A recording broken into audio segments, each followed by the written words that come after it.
Hele channel min lo the sakin tu te bai vek ule hei thingthupui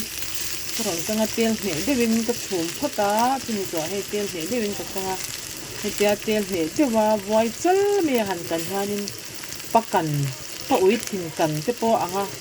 hanin atui du em ani chi ni ajina mo to cha ka tela han pa ang mai atuya arim te po aram alo dang lama heti anga voi chala han kan hu chuanin atui du em ani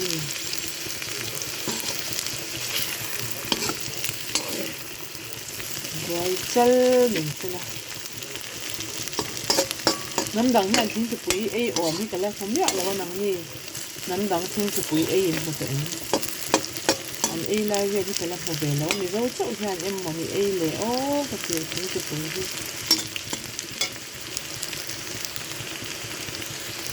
channel te min lo thia sak thina wangin ka lo me bye bye dak le